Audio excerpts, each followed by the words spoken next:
Hello everyone, good evening. This week's Parsha is Parsha's Yisro.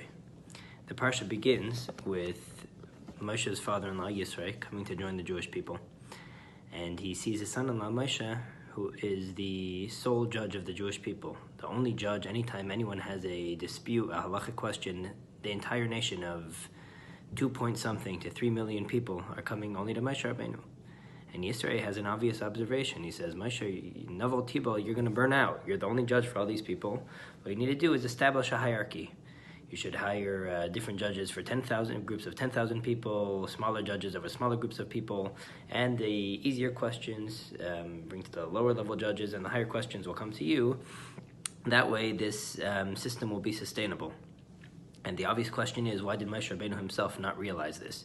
Why did he not realize? Why did he set up a system that he's the only judge and not think that he's going to burn out with being the only judge single-handedly for close to 3 million people? Now, the explanation for this is that standing in front of Moshe Rabbeinu was a unique experience.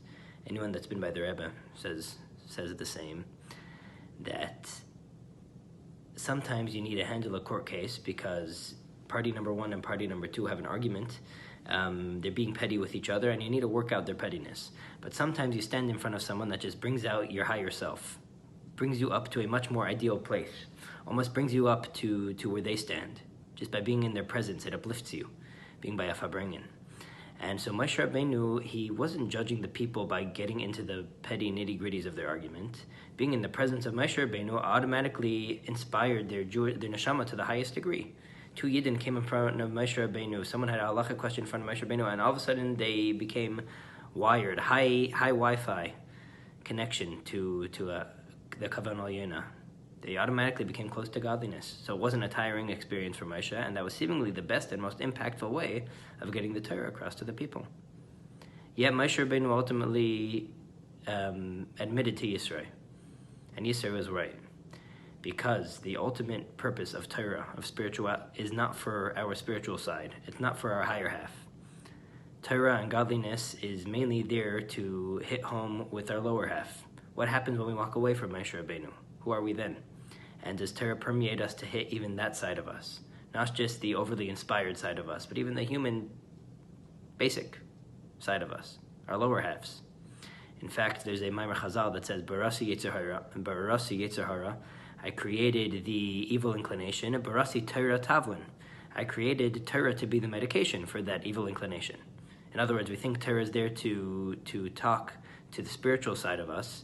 Hashem says, I created the animalistic side to the person, and I gave you Torah to hit home with that animalistic side. The godly experience is meant to hit home with that side of us. So when we learn Torah, when we learn Chassidus, sometimes it seems like we need an escape, or we need to go learn something holy to just breathe some holier oxygen, to get to like to go back to the good old days of when I was a bachar. I didn't have life's worries. What do I use to go figure out life's worries? For that, I use a self-help book. For that, I have a therapist. For that, I listen to a good podcast. That hits home with me. That empowers me to live my life properly. And I learn a sikha to plug into general spirituality. We need to rewire that, because the point of whatever the sikha, whatever Torah, whatever Chassidus, whatever Rebbe is there to tell us, is not just there to hit the spiritual side of us. That wants to permeate and hit home and empower us even in the non-inspired us.